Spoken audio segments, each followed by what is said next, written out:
You're listening to FUBAR Weekly on KDSR, Demo Spin Radio, brought to you by ARC Network Live 365, the station where everyone deserves to be heard. The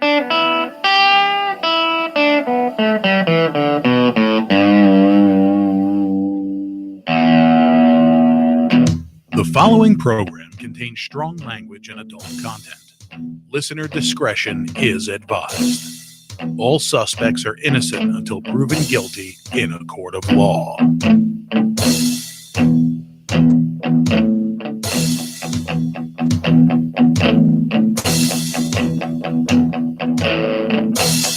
We'll do it live. We'll do it live. Fuck it. Do it live. I'll write it and we'll do it live. Fucking thing sucks. It always sucks, and sometimes it blows. Thank you for that, Bill O'Reilly. Welcome, ladies and gentlemen, boys and girls, children of all ages. FUBAR Weekly Show. Today is the 5th of November. Remember, the 5th of November, the gunpowder treason and plot. What? That's it. I just burped. Oh, okay, cool. Tonight, with us, as always, is the lovely, the beautiful, the talented Dan Gierlach. Yay! And we got Nicole. Yeah. I love you. It's okay. I was thinking about that all day. I'm like, I got to do that. Do it. It would just be fucking funny. Do it. We got Dan Gierlach in the house tonight. For those of you who do not know who Dan Gierlach is, Dan is a comedian here in the Tampa Bay area, former professional athlete. This guy right here, former professional athlete. I get it. I'm right there with you. But he runs the greatest comedy room in the Tampa Bay area. Fuck side splitters, fuck snappers, fuck the improv up the ass. Beef O'Brady's in Parish is the best comedy room. I'm totally not going to get booked after that. I don't fucking care. Whatever. But no, Beef O'Brady's in Parish, Florida, like the middle of fucking nowhere. True. How the hell did you end up starting a comedy show in the middle of nowhere? I drink a lot. Oh, that works. Oh, geez. The shortest version I could give you is it was one August afternoon, and the owner's looking at bringing in karaoke. And I said, before you do that, let's talk about putting a comedy show together. Okay. He wanted to do an open mic, and I said, screw it. Let's just do a showcase. Okay. And it took us 5 months to finally get it together, and we put the first one together in October. Nice. I got to say, the owner of that place, Mike, really nice guy. Or 3 months. Not 5. Yeah. Yeah, he is. And it helped. He had a comedy background. Yeah. He went to college took some comedy classes. Yeah. And, nice guy, very supportive of it. Very. The entire staff there, they're all just, they're so supportive, so nice. And the vibe in there, like every room has a vibe. It's got, what's going on out there? It's like singing loudly outside. Are they good? I can't hear it on the mic. So. No, There's crazy people in this neighborhood. Yes, I see that. Yeah, I hear that. But no, everybody there is just supportive, and the vibe in that room is just it's electric. It's a really cool vibe. It's a tiny room. You get what, 44 people in 40, there? 40 yeah. people in this little tiny room in the back of this Beef O'Brady's, and the crowd there is just into it. Everybody has a good time. Everybody laughs, except that one drunk broad that was like falling down drunk that one time, who's probably there every show and is fall down drunk every show. Not my business. She's. No. What's funny is when we did the shows with Preston Lacey, I had brought him on Mike Calta's show. For those not familiar, Mike Calta he's one of the biggest radio talk shows here in the Tampa Bay area. Think like a Howard Stern type. And I brought Preston on, and I'm thinking, all right, cool. We're gonna promote these shows, and it's gonna be great. He shit on Beef O'Brady's. He's like, oh, you're doing shows in Parish, Florida. I'm thinking to myself, I'm like, that room's gonna be that's the sellout. That's gonna be where people are having the best time. Like, don't fucking talk shit about Parish, all right? Maddie Collins, what's going on? You are now you're being watched internationally, Dan. Oh my God. From the land down under. How much did you drink that night, Roger? I drank a lot all the time. Apparently, I'm an alcoholic, and I drink all the time. I can't remember the last time I drank alcohol, but I am an alcoholic. I'm not. I'm a drunk. My Skittle tastes like grass. Oh, grazing in the grass is a gas, baby. Can you dig it? Yeah. Nicole is eating zombie Skittles, which is there's like really fruity flavors, and then there's one that tastes like a bus driver's ass. Yeah. That would be your ass, Maddie. Maddie's a bus driver. So one of these tastes like your ass, and I can tell you this, it's not pleasant because I had one earlier, and a whole lot of no bueno right there. No offense, Maddie. I'm not gonna eat your ass. That took a weird turn. There's nothing wrong with it if you wanted to. Well, I mean, It's 2019. clean it Anything's first. possible. I mean, sitting in a bus for all day. I mean, That's fair. That's fair. yeah. That's where I'm going with that. That was the direction I was going. So anyway, so Beef O'Brady's Parish, Calta shit on Parish, and it really bothered me. Like, it really bothered me. What? Because he's like, Parish is nothing. Man, that is I've had the best time and seen the best crowds in Parish. And I think one of the things is it is in the middle of nowhere. It is. And there's nothing else to do. Nope. So come see the company. Where else can you have a 4:00 show sell out? Exactly. Consistently. I think the one that didn't sell out, I was at. Yeah, that was the only one. It was. I also noticed I haven't been May. booked since then, so I get the hint, man. I get the hint. It's all right. No, I'm just yeah, I know you got a lot of comics to rotate through there. That did kind of hurt me though. That the one that we did, the first non-sellout was the one I was in. I'm like, this sucks. I felt so, and it was a great lineup. I mean, it was me, Katie. Stop trying to remember who the hell. It was me, Katie. Who else was on there? Matt Carter, I think. No, Matt. No, I'm pretty sure it was Matt Carter because there was this drunk broad outside that apparently everybody knows. Not a bad looking blonde. Yeah, she was out there. And she was like terrorizing everybody. Yeah, she was nice, tall, crazy woman. Yeah, nice lady, just drunk and crazy, really crazy. She introduced herself to everybody like 10 times. It was fucking great. We've had some great lineups there. That's just the thing. I mean, it's the nice thing I hear. I have about a core group of about 10 people that go to most of the shows or been to all of them. And I go to them and say, what do you think? Best one ever. Best one yet. So I says, has everyone gotten better so far? Nice. So yeah, it's nice to hear. See, and that's cool that you have the return, the return clients, the return 70%. Audience. Yeah. I mean, again, it's not like a highly populated area, but the crowd's into it and they have fun and they like they like the dirty stuff. They like the clean stuff. It's just such a great overall audience. They're fun. Johnny B was just there the last show and he did a clean set at 4:00, killed him. And then he just went into his own his normal set and absolutely killed him even worse. Oh, that's awesome. So it was so nice to see. And yeah, see, I can't do that clean stuff. I'm trying. You and I had talked. What's that? I'm trying. Yeah. You're pretty good. I cut down on the number of fucks. Yeah. I don't say bad words. I talk about dirty things. Oh, I do both. So. I do both. What's funny, you and I had spoken. We were talking about doing a clean set, and I got to tone down the fisting joke. The Mickey Mouse fisting joke. Do you know I actually cleaned that up at one point for one show? It was right after a church show or something. No. It was for a club in New York City. Oh, but Russie Taylor, the right. She just died. She had just died because you heard. And I got booked on a show in the city, and this joke always kills, so I had to like clean it up a little bit. You should add a part to that joke in your own words, talking about how Mickey Mouse always wore gloves. Well, because it slides in better. You don't have to worry about hangnails. Okay, whatever. You didn't read Hand in the Bush, The Gentle Art of Vaginal Fisting? Listen, I legit want to do. I want to do that list. audiobook like so bad. I want to do that audiobook. Just do it. Art. That's actually a book on Amazon.com. I know it is. It's crazy. It's we Tell the Mickey Mouse joke, dude. You know what, Maddie?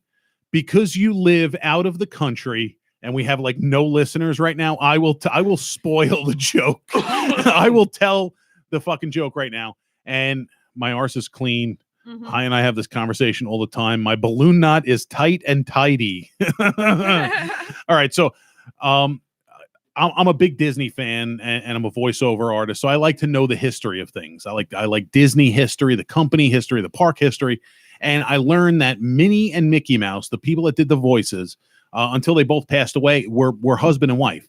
Wayne Allwine did the voice of Mickey Mouse, and Russie Taylor was the voice of Minnie Mouse. And it's so cute. It's like such a Disney story, right? Mhm.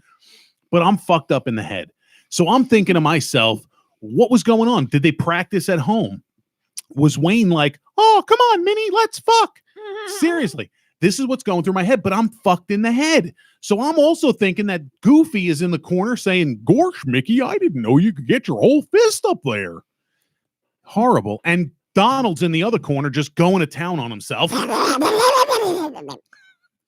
He already has no pants.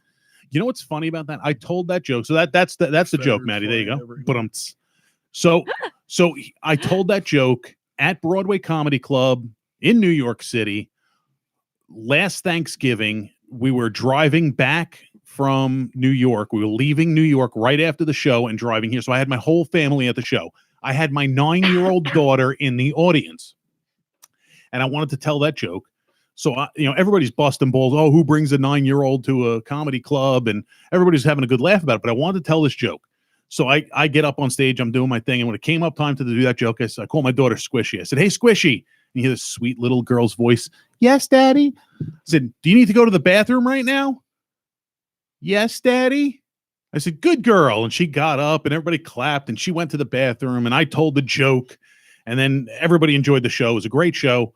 We get in the car. We're driving home. It's a complete downpour in the middle of the night, driving down the New Jersey Turnpike. And I hear from the back of the car, this sweet little girl say, Daddy, there's speakers in the bathrooms. Fuck. So she learned some shit that night.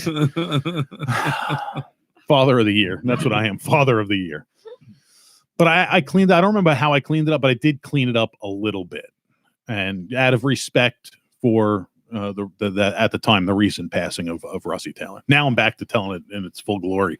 Disney porn is a real thing. Like, obviously, there's Disney porn for everything. Like, you can, whatever. But, like, actual sketches from the animators, because the animators, when they're drawing, everything that they draw in that time belongs to Disney. Yep. And so they usually end up, like, drawing nasty stuff that gets put in an archive somewhere. Yeah, and they usually get in trouble when they do it.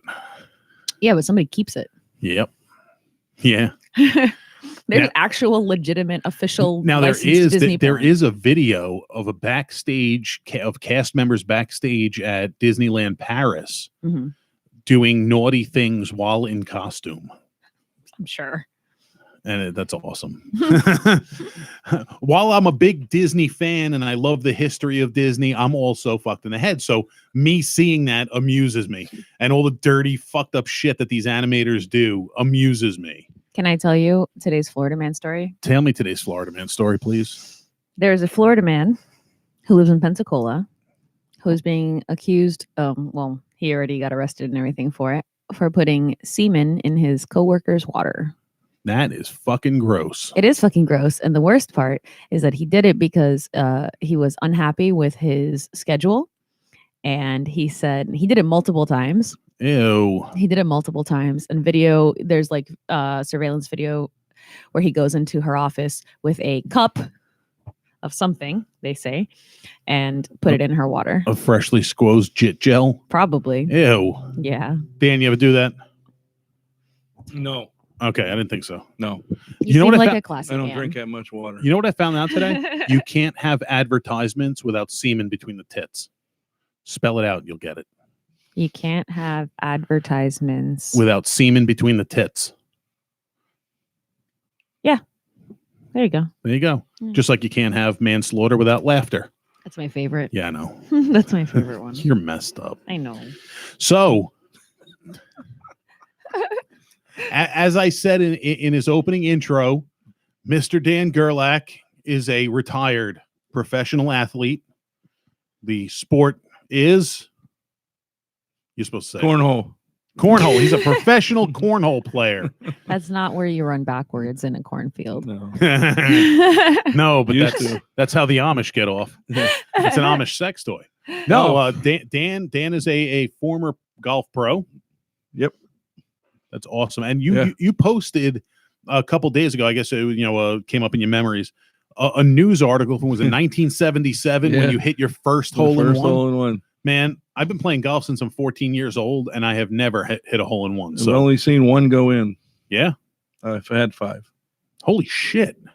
Like, were they legit 5, or did you just go, oh, I can't find my ball, let me go see if it's in the cup? No, and they you were just all drop one in. All witness. That's I crazy. saw the last one go in, which was nice to see. But Actually, my first hole in one, I think, was at the center each pitch and putt. Was my first hole in one. or on the bus in the senior class. Yeah, that's true. Trip, maybe. That's true. Maybe in a hole in 2, though. That chick was a whore. I'm only kidding. It was 3. No, I did that for several years before. Well, several. Let's see. It's 1981 when I first turned pro. Yeah. Now, how does one become, like, how do you reach pro level in golf? Like, what do you have to take a test? Do you have to? No, it's not very different than comedy. You declare, I'm playing for money now. I can't play in amateur tournaments. Really? So, a lot of, the club championships and all that you can't play in, but there's a, if you call it like a mini tour. Okay. That you play, you pay an entry fee. If you win some money, you win some money. Okay. And then to get on on the big tour, at that time you had to earn a tour card, which was 108 holes of golf, and they took the top 25 every year. Nice. Did you make it that far? Yep. Once? 1 year. 1 year? Nice. Do you have like official stats and shit? No. All right. 3 tournaments. All right. How'd you do? Because I think the most I ever made was like $5,500. That's not bad. But the most fun I had with it was we played. I don't know. Most people, this doesn't exist anymore. Disney used to have a world team championship. Okay. 2-man teams. So me and a buddy from college went and qualified. All right. And we got paired with Ben Crenshaw and Tom Kite. Oh, shit.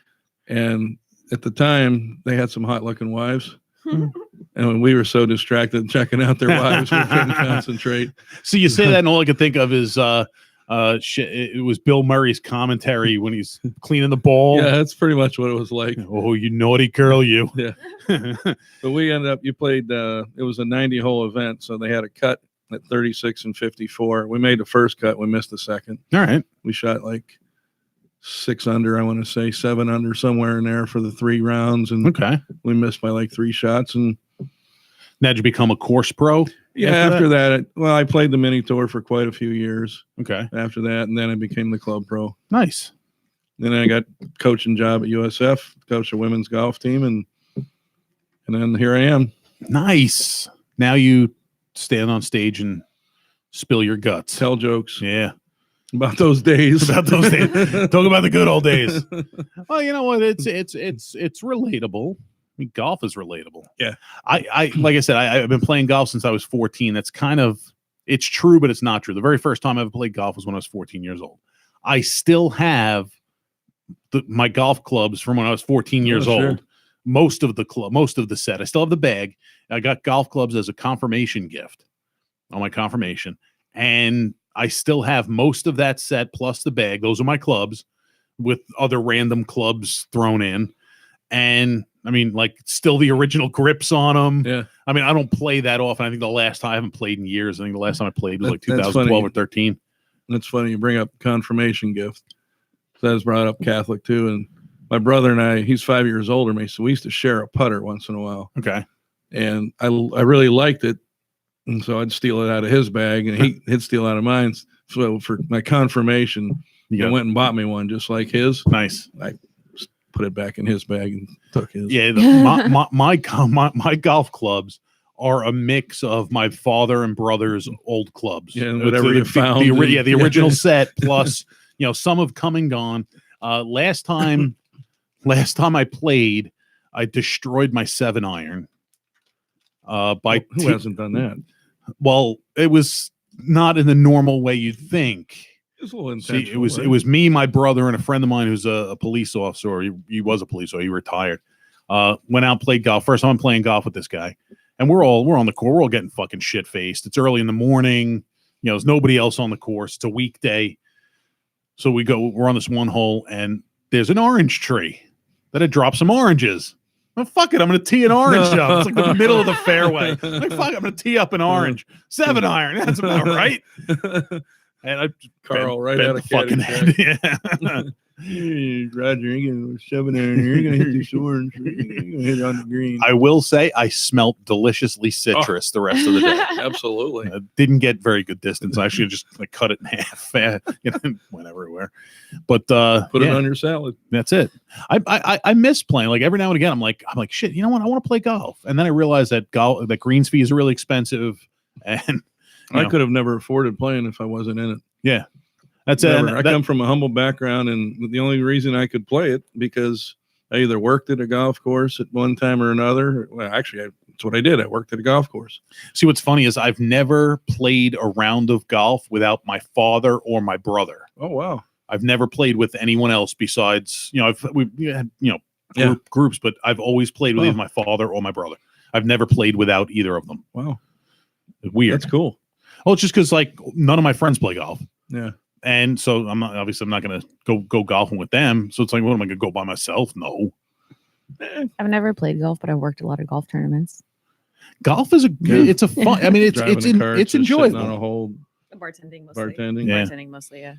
The beverage cart girl. All right. That's me. Beverage bimbo. Beverage me. bimbo. Hey. Hey, she makes No, it's nice. you. I'm saying that's what they call them on the course. Well, Yeah. they've never called me that, or otherwise No. I might. And they get Well, good, you're the bartender. and they get good you're tips everybody's because they got friend. good tits.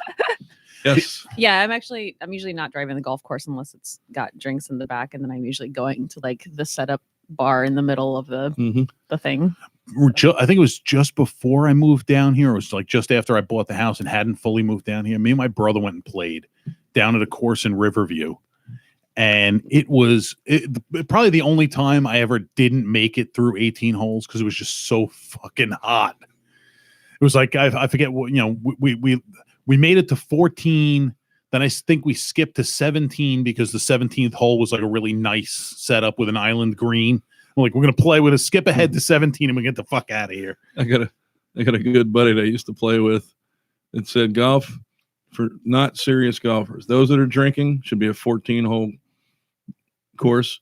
Those that want to play on, go ahead. There you go. Because by 14, you're drinking. It's hot. You're losing interest anyway. The one club that I've used the most out of any is my hand wedge. And 90% of any lie is absolutely puttable. That's my philosophy on golf. Sure. Maddie says, I've never played golf. I don't understand the point in throwing something away just to chase after it. Fields. Yeah. Oh, well, no. He's Australian. So usually when they throw something, it comes right back to them. It's just another reason to True. drink. Seriously. Maddie, it's just another reason to drink. That's what it is. Think about it this way, Matt. The game of golf is a nice few hours walking around a beautiful park, drinking beer and calling yourself an athlete. Yes. And if John Daly can be considered a fucking professional, anybody can. John Daly, for anybody not familiar, smokes on the course, drinks on the course, and is just generally a fat. Eats chicken wings on the course. He's just a complete fucking disaster of a human being, and he's my hero. I'm gonna gift you the golf club that you pee in. Do you know what I'm talking about? Oh yeah. The what? It's like a golf club that's got a built-in urinal, so you can like as if you were putting, but you're pissing into the club. Why do you need that? I don't know. I just You got piss in a trees fucking all tree. around. Seriously. Well, I've seen the one where you drink out of. Yeah. I'm sure that's. I mean, maybe. And never confuse those two. Yeah, you better not. You don't I confuse mean- those two. I guess you could put drink in the pee one as long as you haven't used it for pee previously. Yeah. So, well, when I remember the last golf tournament that I worked, we were out in the middle of nowhere, like out in the middle of the course, and the closest even tree was at like somebody's backyard. So I may or may not have peed on somebody's Well, tree. I can see that working better for women. Yeah. Guys, they don't care. They'll just Yeah. hold a towel up and go right beside the cart if they have to. And that's if they're even going to go as far as holding the towel up. Yeah. I've been on the golf course and I've seen Wang. Oh yeah. The world is a boy's bathroom. It's not the same club. The world is the boys' bathroom. That's right. Do you know what a dick out shot is? Dick out shot. Yeah, dick out shot. What? You know what a dick out is? A dick out is when you tee the ball off and you don't get past the ladies' tees. You got to play the rest of the hole with your dick out. Ew. I hope I never see that. I hope I never. Usually see you that. won't see them. Yeah. Usually you don't. Yeah. Okay. That's fair. But yeah, hand wedge and everything's puttable. And I think I've teed off with my putter. I knew a guy could do a trick shot with his putter. Hit his putter in lieu of his driver, hit it about 180, 190 yards. Damn. Yeah. It was incredible. He had a special shaft in the putter, but still, and hit it straight. Akita says, I know a dude who drinks Bud Light out of a plastic urinal. Looks straight up like pee. I stand it. And if it's that foamy, you probably have diabetes. Doesn't that just mean you pee really fast? What, foam? Yeah, like you pee and No, you have extra. Yeah, you have extra components in there, or not the right ratios of pee chemistry. If you have very foamy pee, that just meant you peed fast and it like bubbled up the water a little bit. Well, that's part of it. Yeah, a little bit. But when you're literally pissing through, 2 inches of foam, there's something not right. Yeah, that's Unless there's somebody didn't wash the glass real well and then left some soap residue. And Yeah. I like you said the glass. And if you're in a bar and they're using soap to clean their beer glasses, Yeah. if you're in a bar and they're using soap to clean their beer glasses, they're not doing it right. You're not supposed to use soap on a beer Right. glass. High heat. Yeah. I'm Yeah. a classy guy. I pee in a cup sometimes when I'm driving. I have my pinky up as I pee in the cup. I know a dude who once blew his driver, only it was nowhere near a golf course and he'd hired a limo. It's fucked up.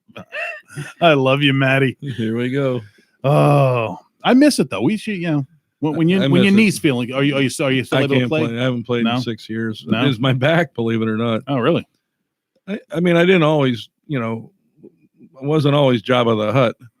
And so I was built a lot like Nicole. I could torque it. I can torque and torque. And I torque. can't picture that.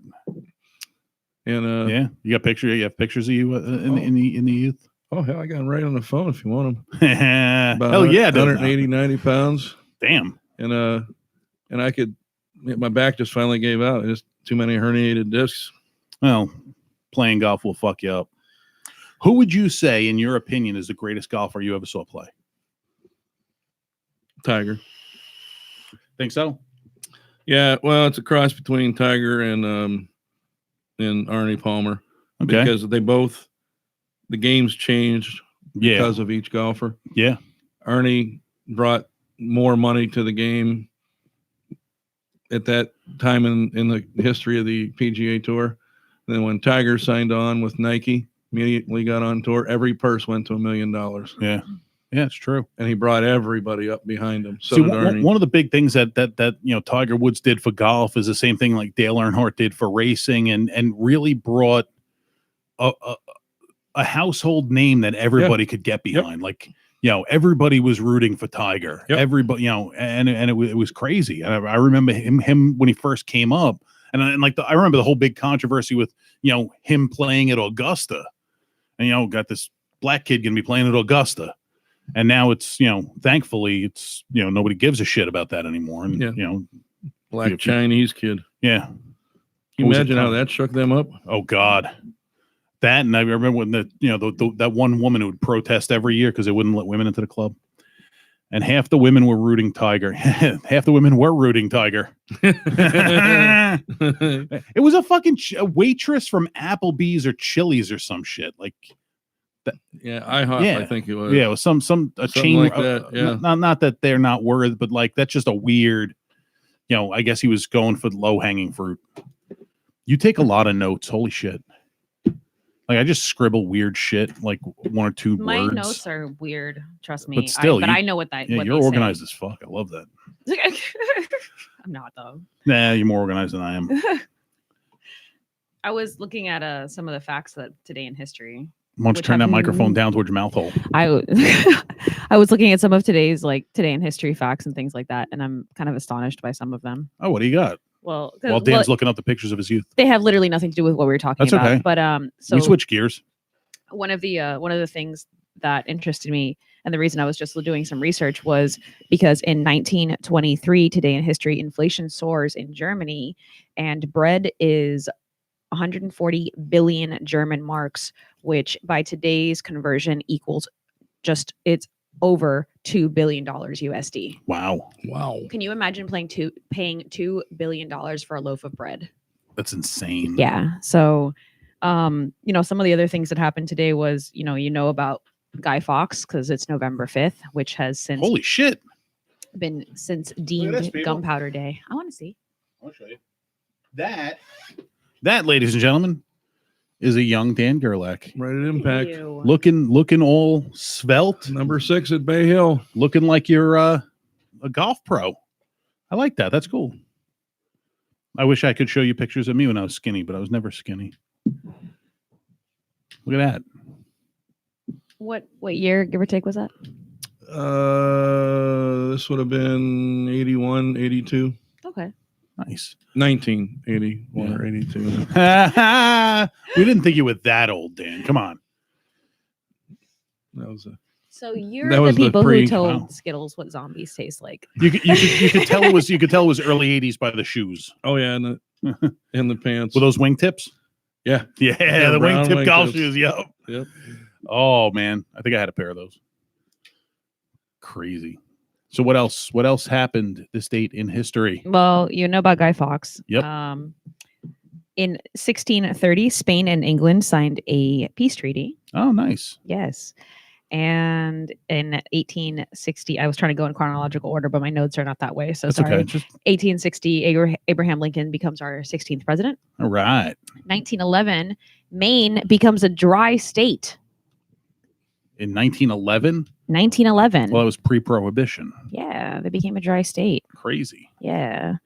And then I got some other Florida man stories too, but that's all my today in history stories. Nice. I was just like blown away by the $2 billion bread. That is nuts. Yeah. That sounds like fucking commie Russia shit. Yeah. Did Guy Fawkes succeed? No, he did not. Nope. He was captured. He was captured along with 7 other people. However, his effigy is often erected and then burned down on Yes. today. So Your mom says, hey, from Benny and me. What's Hey, up? hey. Hey. I bought my dad a Christmas present today, but I'm really bad at keeping secrets. So I basically told him what it was. Oh, jeez. Come you can't do on. that. I didn't like show him a picture of it or anything. I Okay, so just- now you got to tell us what it is. Benny, cover your ears and act surprised when she gives it to you. I'll show you a picture of it because it's pretty Okay. cool. Okay, so I'm you not going know- to show the public. So So you know that my dad rides a motorcycle. yes, And he's also a health and safety supervisor Yes, he for is. his like various things. things. Yes. So I want him to be healthy and safe when he rides a motorcycle. So this is what I purchased him. You can like swipe through and look at what it is. Okay, It's super bright. It's good. yeah. Does he wear assless chaps when he No. rides? He doesn't wear the chaps. No, he probably wears khakis and a blazer or something. Because he rides it to work sometimes. Oh, Maddie says everything he's bought for high has not been a secret. He's terrible at it. I feel that so much because I get so excited about when I buy people presents that I don't want to wait until like Christmas or birthday. I'm just like, here, have it. See, I'm the flip side. I'm incredibly good at keeping secrets like that. And unfortunately, every time I have like a good surprise or good secret, I have to spill it because it's never. I'm not a big fan of like physical object, like giving trinkets as gifts. Okay. Like to me, a better gift is like for my wife turned 50 years old this year. For her 50th birthday, instead of buying her a trinket, I planned a trip and took her to New York for, but I had to let her because she, scheduled doctor's appointments on the day of on her birthday. Like I had to tell her so she canceled it because I had this to the point where I called her boss and told her boss what my plan was and to clear it with her boss that she could take the time off. And he was like, hell yeah, man, that's a cool idea. And I had to spoil it and that's like the second or third time that I had something like that planned that I had to tell her about. That's a sweet sentiment, but I would never be down for that. My life is too hectic. Well, different situations. Yeah, obviously. Yeah. But like if somebody was like, surprise, I bought you a trip to Paris, I'd be like, I gotta go to work You tomorrow or I'm should've gonna lose my job. talked to me Yeah. first. You guys are from the South. Do you know white lily flour? Is that like a brand of baking flour? I got to look this up. I finally bought, I bought Duke's mayonnaise for the first time today. So I'm officially becoming a Southerner. Yeah, it's all right. It is Duke's. I've I've literally never bought another brand of mayonnaise other than Hellman's, which I don't buy, probably the Green Wise from Publix, and then recently just mayo because it actually tastes really good. Yeah, Oh. I like just mayo. Yeah.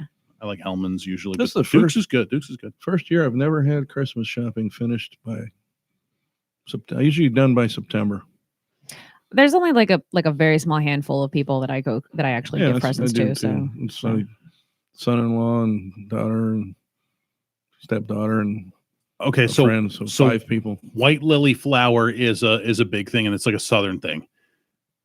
Maddie says the first gift he ever sent to his girlfriend. Maddie lives in Australia. His girlfriend lives in Virginia. First gift he ever sent to her was 2 bags of white lily flower. So his first gift was sending her flowers. Aw. That is fucking cute. Your mom says it's easy for me to keep a birthday and Christmas gifts because I store them and forget about them. Nice. It's really hard to find flour. They only make an extremely limited quantity of it a year. Oh, so it's snapped up by bakeries, so it's hard to find. That's it makes weird. biscuits really fluffy. I'm gonna have to find some because I like some fresh made biscuits. Oh, I'll yeah. send Maddie flour. Oh, holy shit! That's gonna be well, part of okay. our Australia package. I just realized he said it makes biscuits really fluffy, but he put biscuits in quotation marks because they're not fucking scones, Maddie. They're fucking biscuits. Wait, doesn't biscuits mean cookies? Over there it does. So he makes cookies fluffy. Well, no, he means he put it in quotations because he means biscuits like we mean biscuits because gotcha. Hyacinth calls them biscuits because they're biscuits. They're not fucking scones. Scones have raisins in them. Or blueberries, Or or blueberries. cranberries, or cinnamon. No, or I like scones. Well, plus they're spelled different That's true. what is scones? than biscuits. Oh, Yeah, it's true.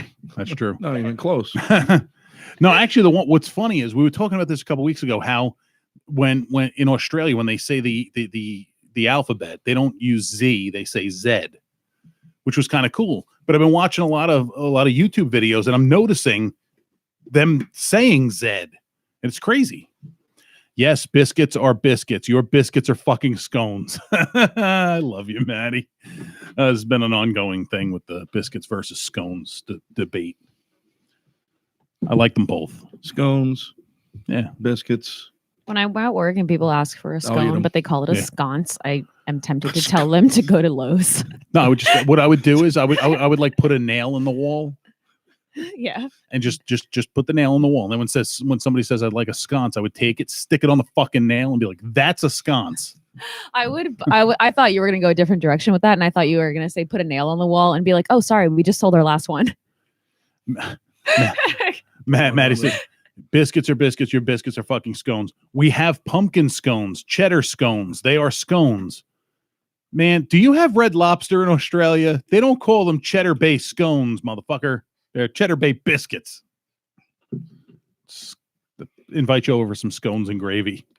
Just don't want kidney scones. Yeah, you don't want that, or gall scones. Oh, you don't want gall scones. Yeah. Bless you. Thank you. Hey, Hey, I got 2 national holidays for you, and you're going to like both of them. okay, what are they? Maybe you'll like both of them. Maybe. Maybe I'm stereotyping you. Maybe. Today is National American Football Day All right. and National Donut Day. Woo. Yeah. And Gunpowder Day. Oh, all right. eh? Yeah. So you probably like all those things. Except I for do. it's not like you have a musket though, so Actually, you have a musket? I do. Okay, well then Well, there it's you not go. really it's a black powder rifle, but yeah, Okay, all right. it's close enough. We don't have Red Lobster. Oh man, you're missing out. When you come up here, you need to go to the Red Lobster. Just get them cheddar biscuits. I have a serious question, Maddie. Do y'all have Some are Outback frozen Steakhouse? No, they don't. We had that. Oh, you did? Yeah. Good, because I feel like it's derogatory to Australians. Theirs is called American Steakhouse. Yeah. So Chili's. We pronounce it Lone differently Star. too. Oh yeah. Chili's. I don't Where do you know. get? It's like Texas. Wait. Wow. Maddie, it's amazing. Holy shit, you guys do have Outback Steakhouse? That is fucking crazy. I thought they didn't. We pronounce it different. He writes it. We Scone. pronounce it differently too. It's scone. It's not scone, it's scone. Scone. Yeah, I know. I feel like it's Pronounce scone. SK like scone. Is that right? Scone? Yeah, I feel like it's scone. There is an Outback in Brisbane. It is an American restaurant. Yeah, we know that. It was formulated by like four lawyers in Tampa. some shit. I have a love-hate relationship with American branding because where do Americans get off saying like, oh, it's Outback Steakhouse, it's totally Australian food or whatever? Well, no, And I then- don't and think then- they've ever actually claimed it to be Australian food. I think that's just the theme they've gone with. That's still like borderline. I'm not going to be like it's racist, but it's like, it's kind of weird. It's not, nobody says like, hey, this is an Africa themed restaurant. Well, Chili's is like Southwestern theme. Yeah, but they call it Tex-Mex and it was based out of Texas. It was started in Texas. So It it's was. like, But yeah. seriously, have you ever had the shrimp on the Barbie? I know it's not really an Australian thing, Maddie, but have you ever had the shrimp on the Barbie I at haven't been Outback? to an Outback in Oh. since I can The can't bread remember. that they have there, they serve the shrimp on the Barbie on that bread, and it's like that this garlicky, buttery goodness. It's just so fucking good. It was started by Chris Sullivan and Bob Basham. Outback Steakhouse.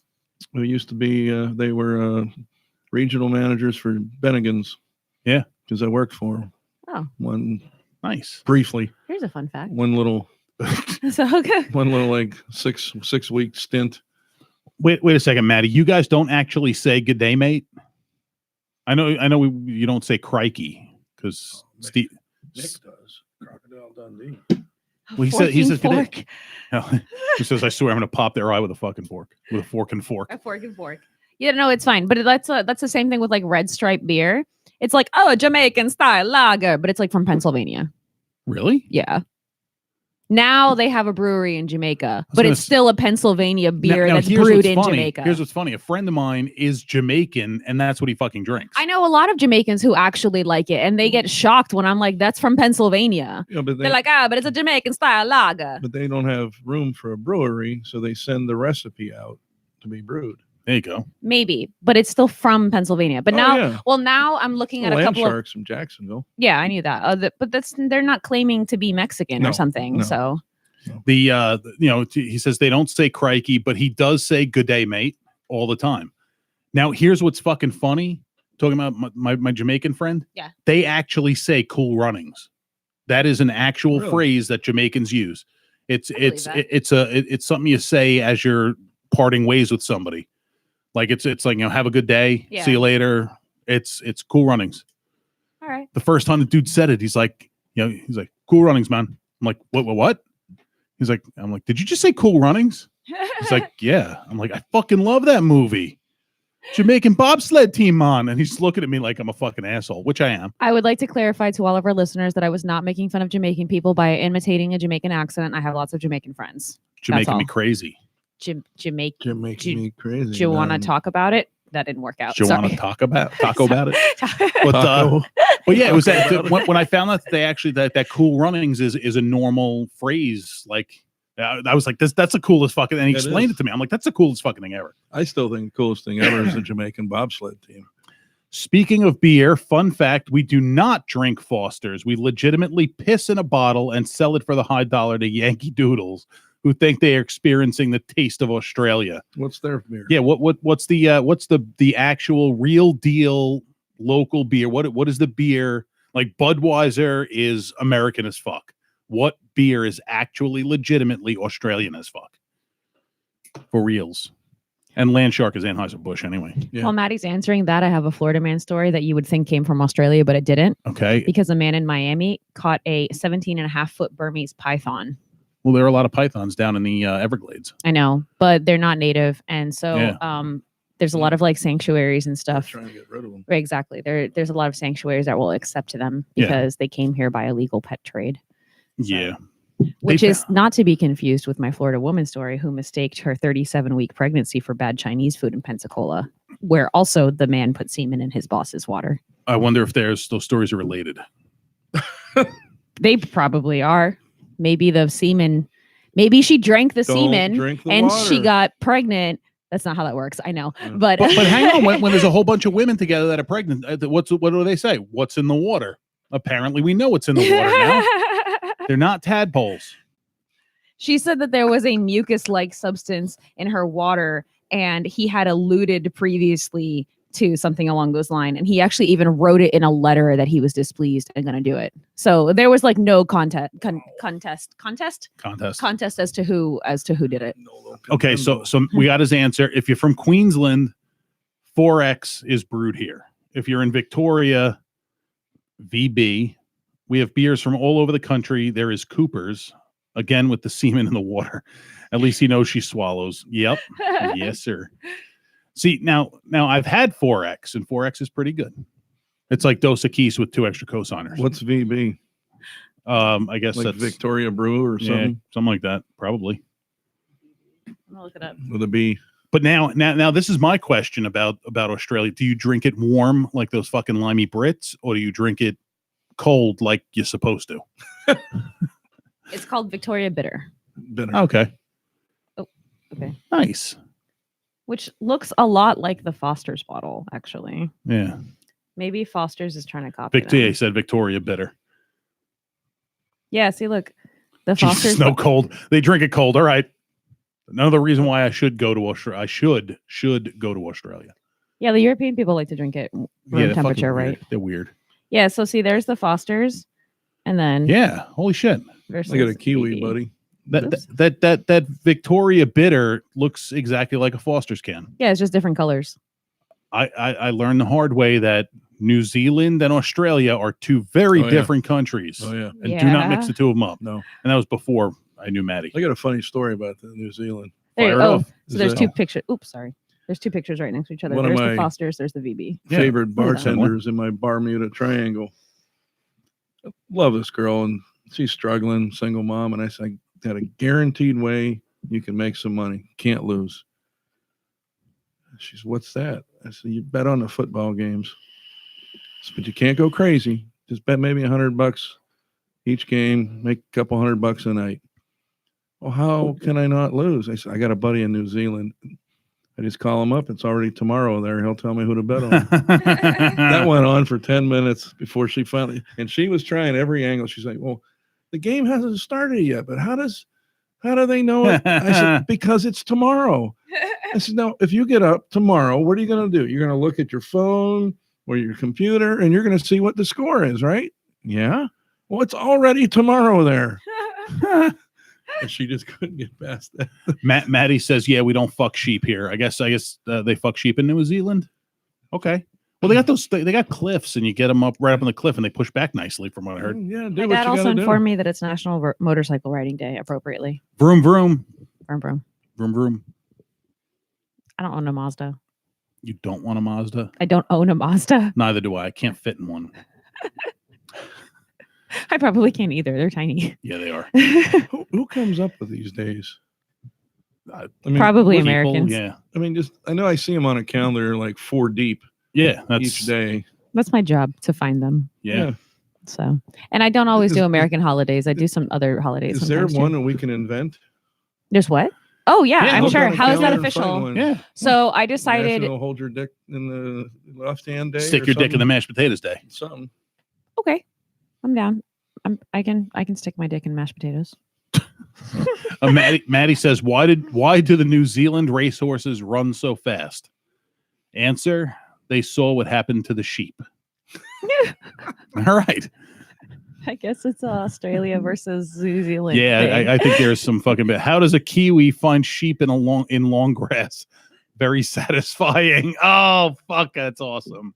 My dad says he just made National Motorcycle Riding Day up. So there you go. There's your answer. Yeah, but this is now National Motorcycle Run. There probably is a National Motorcycle. There Run. probably is. I decided that September 20th is National Alien Day Nice. because of the Storm 50 Area 51 thing. I need to get my Jeep back together by next May 12th because that is National Go Topless Day, and I take the Jeep titties out. Wouldn't National Alien Day be the day of the Roswell crash? Which was one. I don't know. I don't know. Let me consult the You Google. have to Google that one. It Well- was in the 40s, but You I don't know remember? what day of the You week remember it when was. you were in high school, right? yeah, it was senior high, my 7th year. In your 7th year. July 7th, 1947. There you go. So July 7th should be National Alien Day Why you go. wouldn't that be like, I don't know. because that's when they thought the aliens were Oh, I all gotcha. strung out all over, and they hit them in Area 51. That's a good point. July 7th. Is that what you said? Yeah, July 7th. Maybe. That's a good point.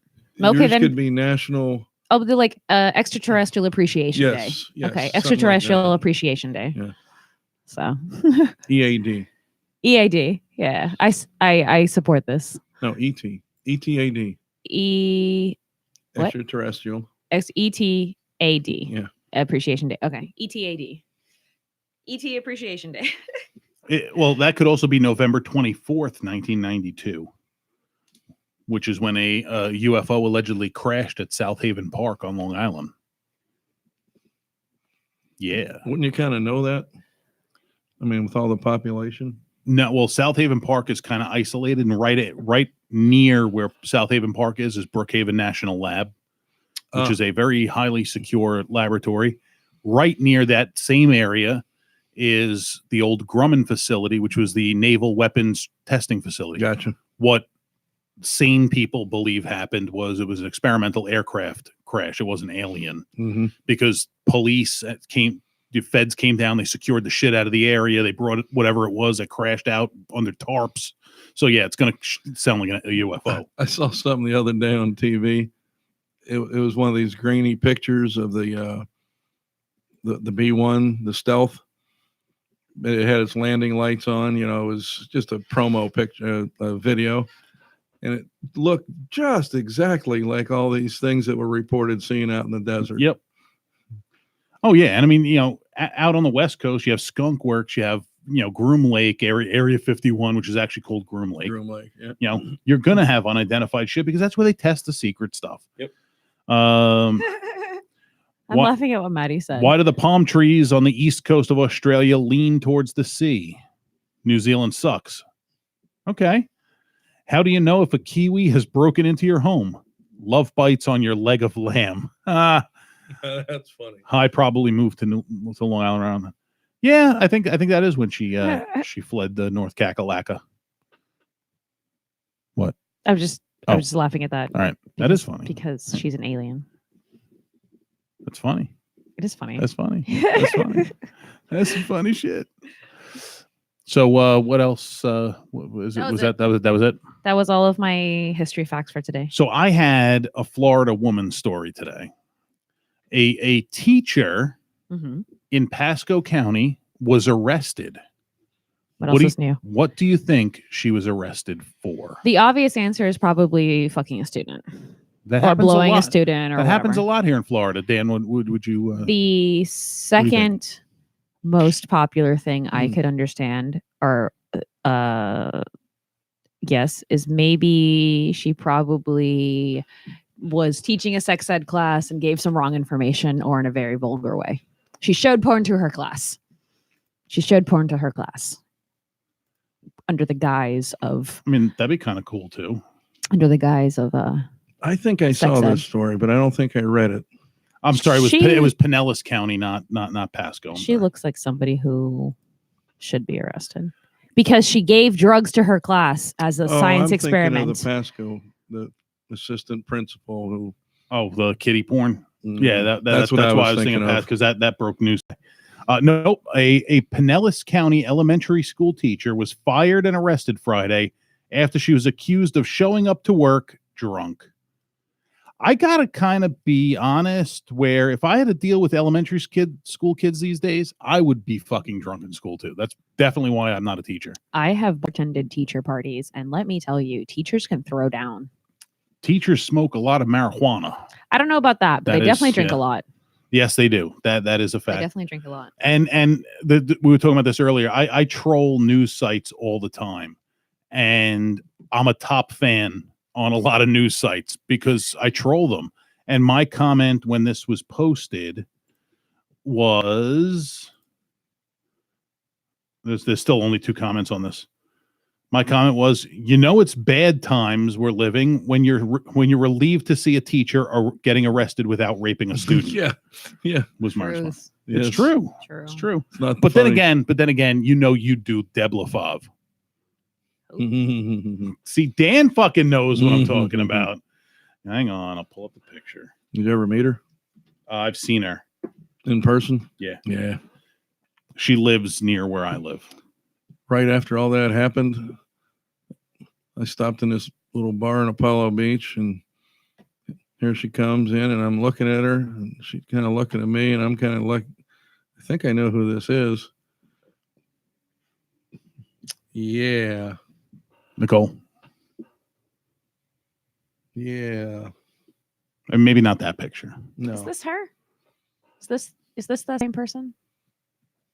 Maybe. Let me see. No, I don't think so. Their chins are different. She's got a much pointier She's chin. the blondie. Yeah.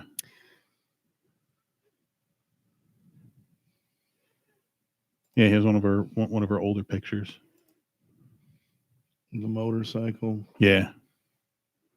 Vroom vroom.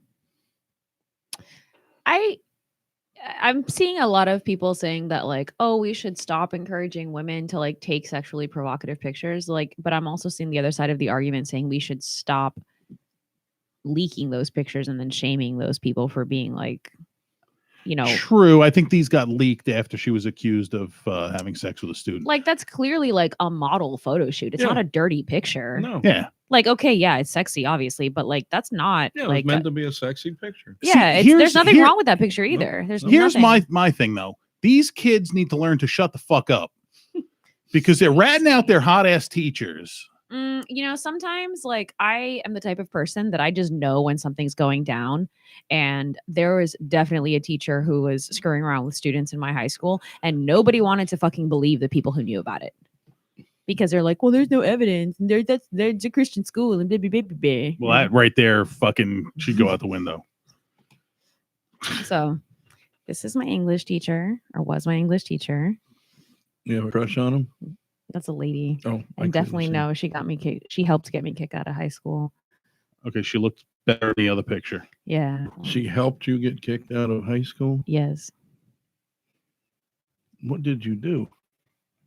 I can't imagine you doing anything that I warrants spoke my getting- mind on a free speech Oh. platform that had They- nothing to do with school. And they kick you out? Yes. For how long? For the rest of the year. Ooh. So, Did you go back? yes. Yeah, key term Christian school. Your mom says, I used to have a teacher in Catholic school who'd come to class drunk every afternoon after lunch. She was never fired. Yeah, but that was back then. It was like accepted. We're expected. Key term Christian school. Maddie says Christian school. Yeah, I went to one of those. It was bad. Seriously.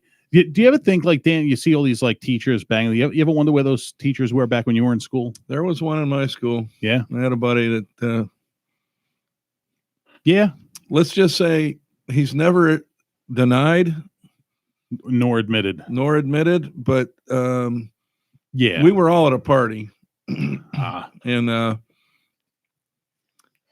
our 40th reunion, we all kind of just said, hey, how was it with oh, it was good. Oh, and gave one of those. yeah. Yeah. See, now this is some advice to everybody. If you were wondering where those teachers were when you were in school, I just want to let you know that they were there. They just didn't find you attractive. That's exactly it. Truth. Ugh. I don't like that people are changing the spelling of words to get their point across. For example? Well, right now it's popular to say period with a T at the end. Wait, what? Like, you know how if you make a statement and you're like, I'm done with this, period. Like, you know how people say that? Like, that's the Yeah. end of the sentence. It's done. People are saying like period with a T, like DT at the end. I'm like, stop it. If somebody did that to me, I would correct their spelling and call them a fucking idiot. I did that. Good. Good for you. Treat them cruelly and without mercy. I'm pulling up 20 questions. I have no tolerance for bad grammar and spelling, Yeah. even though I'm a terrible speller. That's all right. And Thank God spell check is. I wrote a letter to one of my teachers once, like email, like asking about something in test or whatever. And they were always getting on my case about not using spell check. And then I wrote back and I was like, haha, I used spell check this time. But I wrote that after I had used spell check, and I wrote appel check. Oh, nice. Way to fuck that one up. Period with a T. Cool. Roar. LMAO. All those things. Yeah, Well, Lamau is Well, Mao is all right. a what do you call it? Not an anagram. Yeah. I where know what all you the mean. letters stand for something. Yeah, I'm blanking on the. Yeah, I know what you mean. Maddie says, I'm glad Mr. Butler didn't find me attractive. Side note, he was fired for following a girl into the bathroom and looking up porn on the school library computers. Thank you, Akita. Acronym. For fuck's sake, we're idiots. All right. Dan. Yes. We do a thing on the show called 20 Questions. Some of these questions range from the topical and light and fluffy to deep and philosophical. Can you handle it? Are you ready? Bring it on. It's more than 20 questions, too. We just don't know how to count. Math sucks. So let's get this kicked off. Number 1, what is your non-alcoholic beverage of choice? They make those? Yeah, apparently they do. It's water. Yeah. Water. Make sure no semen. Yeah, it's true. Yeah. There's no fucking, I will on that no one. jizz in there. Tonight. Number 2, what is your favorite color? Green. Nice. You look good in green. Thank you. Makes your eyes really pretty. They're usually red, so they go together. Dog or cat? Dog. Woof. Don't hate cats. I just prefer dogs. That's fair. What is the strangest job you've ever had?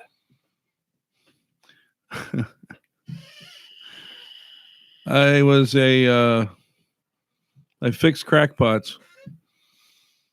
I was a quality control inspector at a toilet factory. No shit. No shit. No shit. Yeah. Oh, that's funny. Universal Rundle fixed cracks, and as they came off the line, you'd fix the tank, the bowl, and the basin. Nice. Either I was rejecting them, or you could repair Patch it. them. Yep. Number 5, what is your biggest fear? Wow. This is one of those deep and philosophical ones. Seriously, man. What scares the bejesus out of Dan Gierlach? The IRS. That's fair. I can accept that. I really do. Number 6, what is your guilty pleasure song? Now, you grew up in a time, I don't know exactly how old you are. What year were you born in? 58. 58. So your formidable years were probably some of the best times musically. You know, through the 60s and the 70s, except for disco. Fuck disco. Yeah, fuck disco. Hey. I like disco, and so does Leela Bell. I love you. I love you both dearly. You are both probably the sweetest people I know. Fuck disco. All right. Seriously. Well, Fuck smooth jazz and R&B. Oh, whoa. Don't you say an unkind word about smooth jazz. Okay, smooth jazz is okay in moderation, but old school 90s R&B can go somewhere. That's kind of where I was going with it. It's got to be one of Sorry. 3. This between George Benson or Tom Scott. Okay, those are okay. Okay. I meant like the Boys to Men stuff. Yeah. Oh, that's not. Yeah. smooth Well, jazz. by guilty pleasure song, what I mean by that is a song you will crank up and rock out to, but then when you stop at a light, you have to lower the volume because you don't want anybody knowing that you like that song. Yeah, that's you know what? I don't even know the name of it. Sing it. I don't know the words. I know the melody. Hum it. It's somebody that's like in the last 10 years. I can't tell you who it is. You don't know any of the words, the chorus. What they're saying and what I think they're saying are two different things. Say what you think they're saying. It's a high pitched woman's voice. Okay. You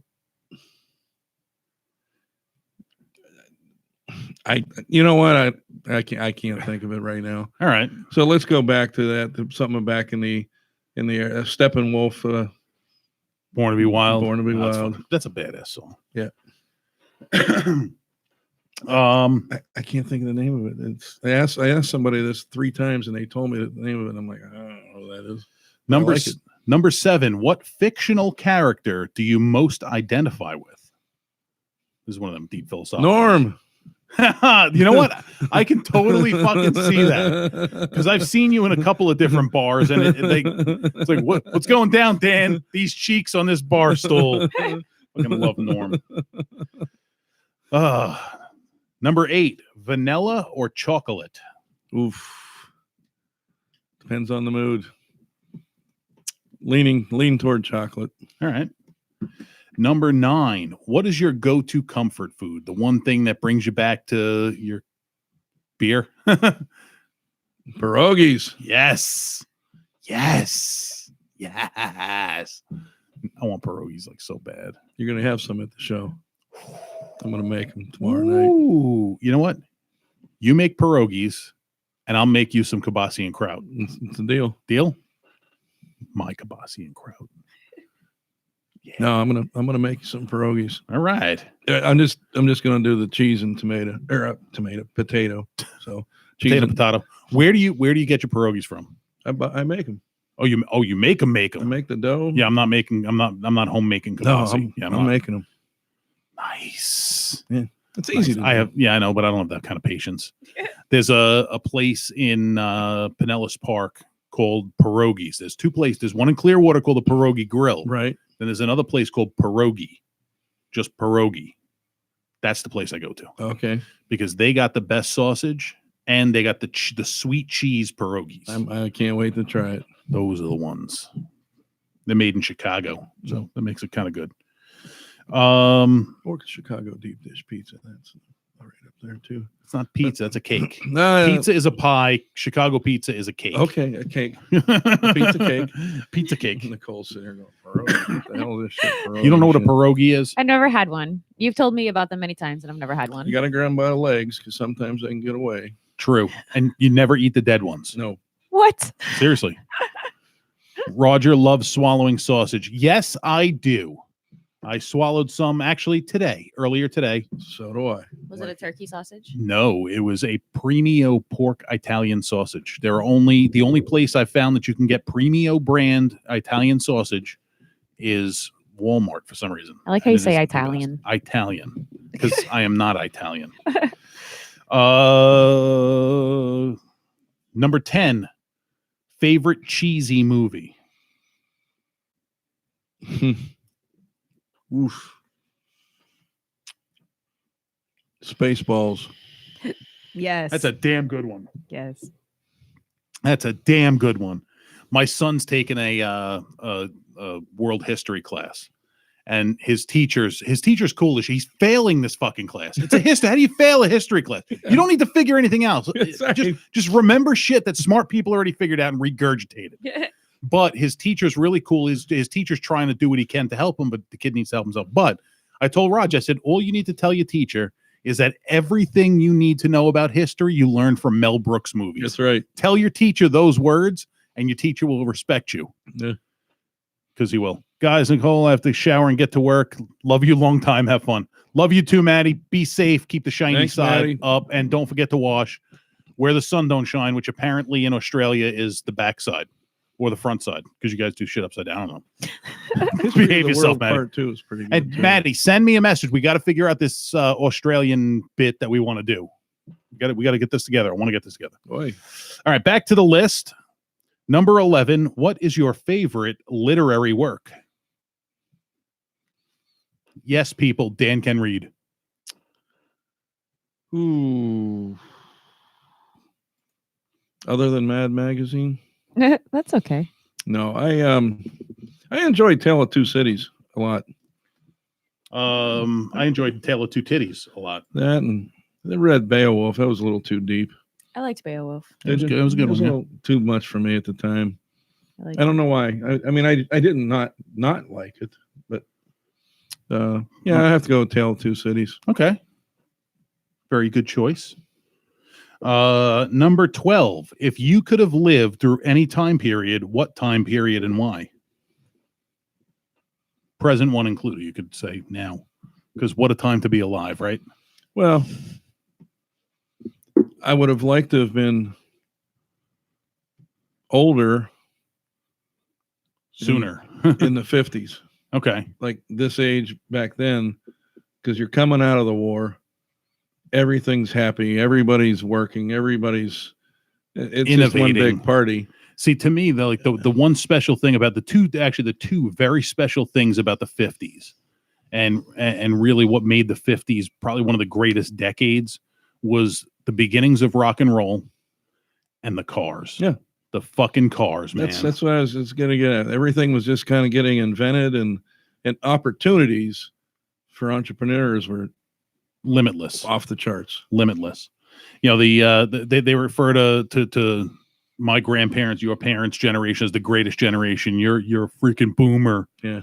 But Tired of that already. well, you know, from after the war through the mid to late 80s, the advancements in technology and design that happened during that, you know, 30-year span or 40-year span was just absolutely ridiculous. Yeah. And it's slowed down almost as fast as it picked up to now we're no longer creating new technology. We're just improving on what we already have. on what your parents, my grandparents had, you know, kickstarted, which is kind of crazy. I was thinking about that the other day, that there's nothing new. Yeah. Just It's look just- at movies. Yeah, for sure. well, But that's, yeah. Really struggling with movies. You know what's on air tonight? Sorry, I just thought of something. You're a big Disney fan, and we're talking about movies. They're doing the live action Little Mermaid. Like, it's being broadcast live, but it's partly animated, part live action. Wow. Here's my Yeah. thing with Disney movies. I have a big problem with Disney movies, especially Disney movies lately. Walt Disney was very, very clear that he would never ever make a sequel to one of his films. This is a remake of the Little Mermaid. But that's a thing I have a problem with is they're not coming up with new story, even though the Little Mermaid's not really a new story because they stole it. But all of those stories, Cinderella, Aladdin, Little Mermaid, Thumbelina, Yeah. those are all like old, like folk tales from different Correct. cultures. but like them redoing Aladdin, and you know, I didn't see the new one. I really don't have an interest to see it. But to me, Robin Williams' performance as the genie was so perfect. No one could fill his pointy curl-toed shoes. But I don't see a point in changing it or trying to redo it, trying to reinvent the wheel. Come up with something new. But didn't they buy a lot of those when they bought some of these other studios? Yeah. So they're trying to Disney-ize them. Well, that's what they're doing with the with the Star Wars movies, with the superhero movies that they bought. Right. You know, they're Disneyfying that, which okay, that's, you know, neither here nor there because I really don't have interest in those type of movies anyway. But you know, remaking Lion King, Yeah. you know, into live, and now they're trying to just go with the CGI effects and show what they can do with that. But it bothers me that they're not coming up with really new. They're just redoing shit they already did. I have a lot of appreciation for the new Aladdin because that was one of my favorite movies when I was growing up. And I like how they redid it. I like that Will Smith did a really good job as Genie, and he paid homage to Robin Williams in a lot of different ways. Okay. There's even like a couple of very small moments where he almost like breaks the fourth wall and says something almost in the same way that Robin Williams does. Okay. And the other thing that I like, I haven't seen it and I was never a fan of Mulan, but what I like about the new Mulan that's coming out is that they're taking a lot of the singing and dancing out to make it more culturally accurate. They're like trying really hard to make it more culturally accurate. And that's the thing they're doing with the, you know, with casting Aladdin the way they cast it, and you know, casting the Lion King, Mhm. trying to, you know, represent the culture of where it where it actually takes place, and I get that, but the lack of the originality in the storytelling is what's getting to me. I mean, I guess, and the majority of actors these days, I'll exclude Will Smith from this because I believe Will Smith is talented. A lot of actors that are coming out these days suck. They're one-trick ponies. They play one fucking part. I'm tired of seeing as far as Disney movies go is like, oh, you were on the Disney Channel when you were 10. We're going to put you in a Disney movie. Oh, you were in a boy band when you were 15. Now we're going to put you in a Disney movie. And it's like they're only getting the parts because they were popular at something else first. Correct. And you know, you think back to you know, the golden age of Hollywood, and through you know, up to, I'd say probably up to the 80s is when it really ended. But you know, people that acted in movies, they had to act, they had to sing, they had to dance, they had to basically be rounded entertainers. Okay, well, And okay. we could argue this both ways Yes, for a we really can. long time. Yes, we can. We can argue this both ways for a long time, and I'm going to use, and I keep bringing it up, the new Aladdin movie that. Okay, so for example, when you saw the new Willy Wonka movie that Tim Burton had directed a couple of years ago, not the Gene Wilder one from before, you notice there's only one Oompa Loompa, right? There's only one Oompa Loompa, and they literally just copied and pasted him. His name is Deep Roy. Is it? Yeah. I didn't know, but Now you know. that's Deep Roy. Deep Roy. That's his name. Okay. Sounds like a porn name, but his name's Deep Roy. I know Indian people who are named Deep, and I feel like he was of Middle Eastern descent, like the Oompa Indian. Loompa. Huh? Indian. Indian specifically. Yeah. He's from India. Yeah, well, sorry, but he's all the same. My point is there's only one, and he's all the same. But in the new Aladdin movie, there's literally thousands of dancers.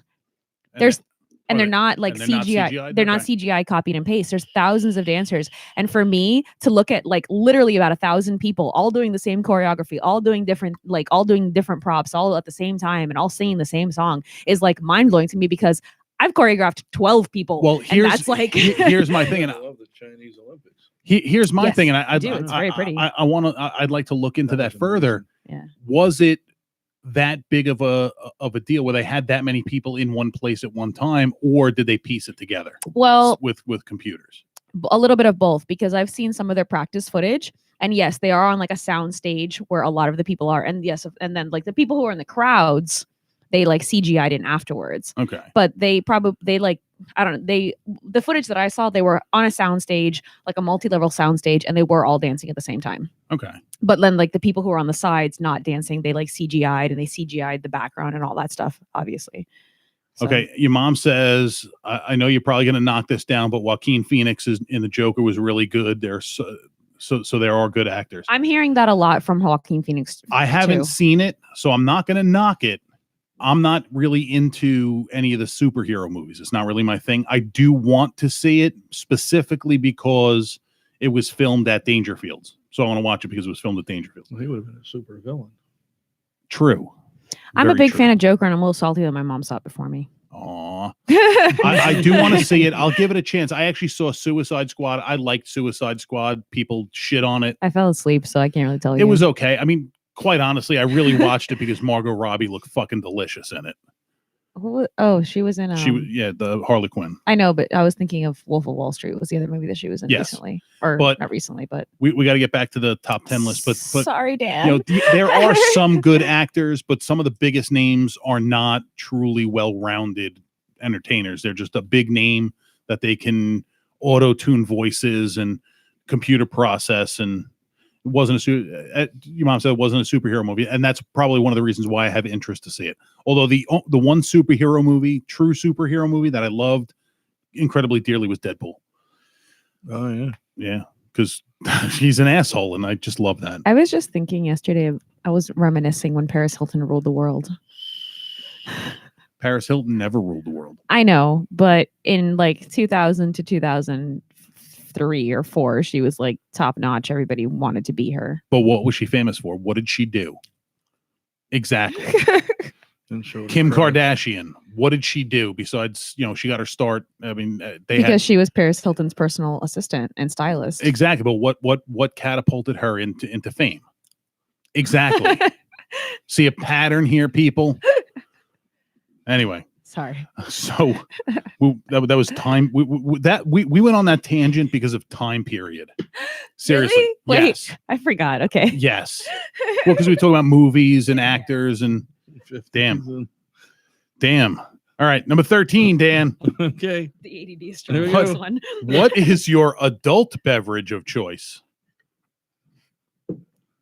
Vodka. Vodka? Any specific cocktail or just vodka? Versatile with the vodka. And vodka is a versatile spirit. Lemonade, vodka, tonic, and vodka. Do you like any flavored vodkas? Are you a plain guy? I like the Deep Eddy lemon. That's a good one. Yeah. I like their sweet tea with lemonade. I like it mixed with. I'm not a big fan of sweet tea. Gotcha. Just that flavor. But if you mix it with like some lemonade or something and cut it a little, I'll do it. Oh. I like the whipped cream vodka and orange soda. Me too. That's orange a creamsicle. Holy shit! I stopped at Circle K. Yes. And they had a creamsicle slushy. I'm like all about that shit. When I go to Burger King, that they have the soda machine with like the 30 different flavors on it or whatever. Freestyle. I try to make like a creamsicle flavor. Yeah, they have. You select the orange and you can add vanilla. I know, but within moderation. Like I like doing it myself. I know that they have like an orange creamsicle flavor, but I don't like it. So I mix the vanilla in that one or whatever. And that I like the peach. There's like a peach soda that I fucking love peach flavored stuff. Nice. I like the smell of it. Me too. Some of it doesn't taste as good as it smells, but Yeah, that's true. That's true. Number 14, Dan, you are a happily married man. I am. But if your lovely wife was going to give you a free pass to nail any celebrity, and that celebrity would be a willing participant, you can't Bill Cosby them. But if you were in the situation we could nail any celebrity, who would it be?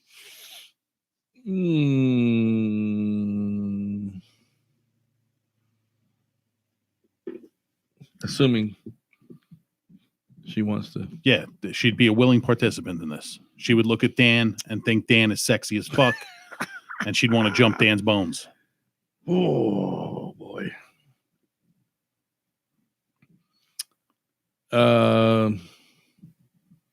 This one might throw you a little, but shit, I just forgot her name. Sideline reporter, NFL. The one from St. Pete, the blonde chick. Yeah, the one that got spied on in the fuck, I can't remember her name either. Yeah, I know who you're talking about. I'll remember it. I'll remember 2 o'clock in the morning. But yeah, that broad. Yeah. Google sports reporter gets spied on in hotel, and that's who it'll be. Actually, not. See some Brandon. Yep, not Andrea. That's how much I think about her. I can't remember her name. Her name doesn't matter. Erin Andrews. Erin Andrews. Okay, I can respect that. Yeah, because she's got a good job too. In There case you it go. works out. You just want free fucking football Yeah, tickets, well, don't that you? Number 15, dream car. Oh, that's always. Doesn't have to be new. Could be something old. Classic Yeah, I used to. First time I saw one, I always wanted one, and they don't make them anymore. But it was the 240 or 260 Datsun ZX. 240. The Yeah. 240 ZX, as they would say in Australia. The 240. Yeah, first time I ever Yeah. saw one. That's what I always wanted. Those were freaking amazing. Now, the ones still they- to this day. Ones they make now, obviously No. like to have a Porsche, but Yeah. Well, what's funny is they then turned into like the 350Z or 380Z. yeah.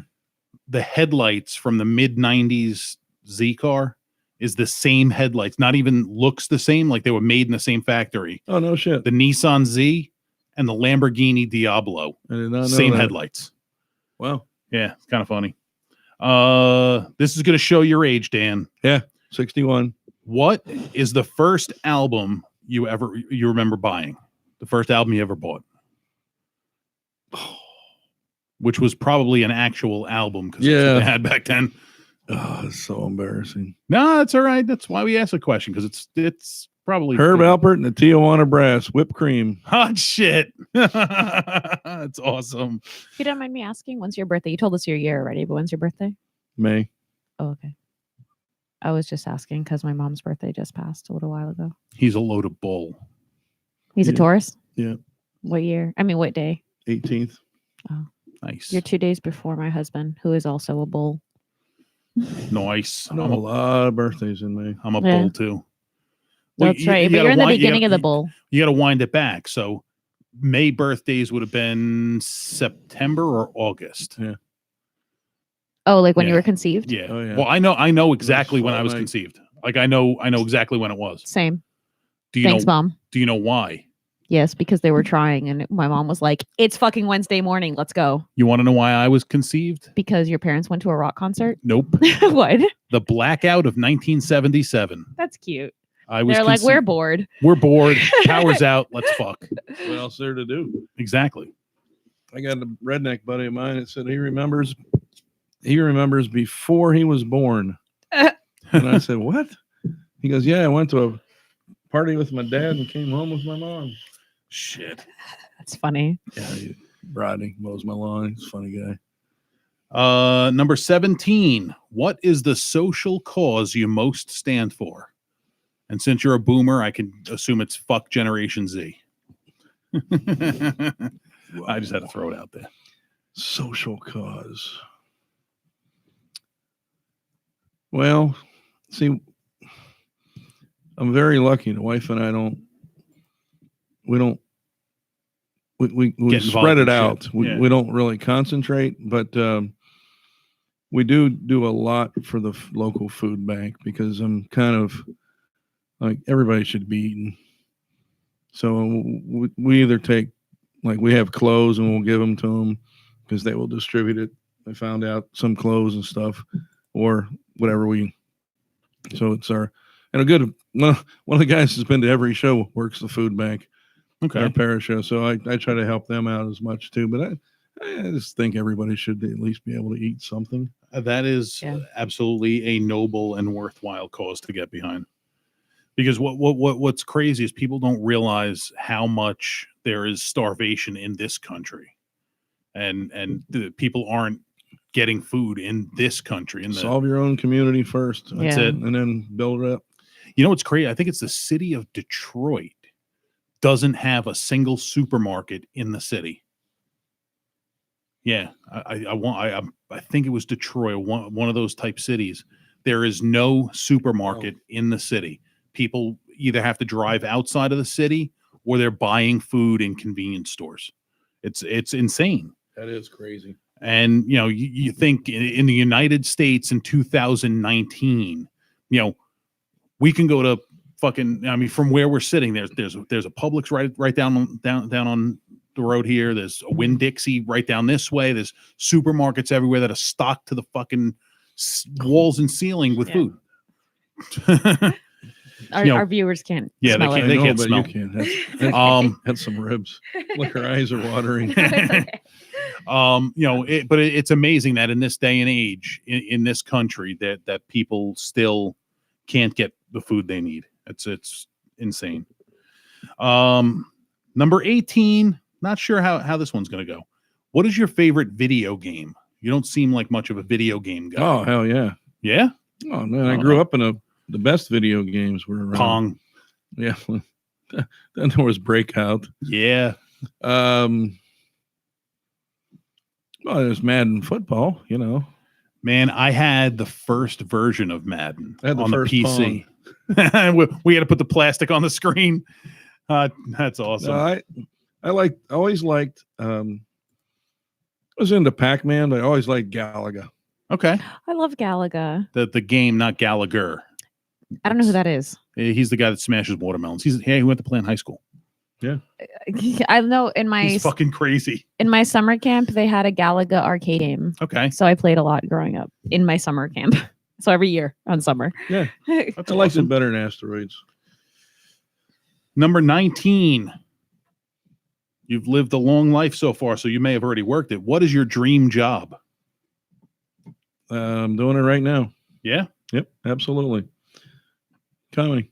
Nice. Wait, that's our disclaimer. That's our one disclaimer. Okay, that's right. I'm sorry. Can't say that. You can't, because you're a comedian, you can't say All right, comedian. well, then so I wanted to be the only light bulb salesman in Las Vegas. There you go. It's a lot of light bulbs. Don't matter. They're switching over to market. LED though. That's So once they fine. switch over. Now, my dream job then was golf. Okay. Because I always wanted to travel, nice places. I hate winter.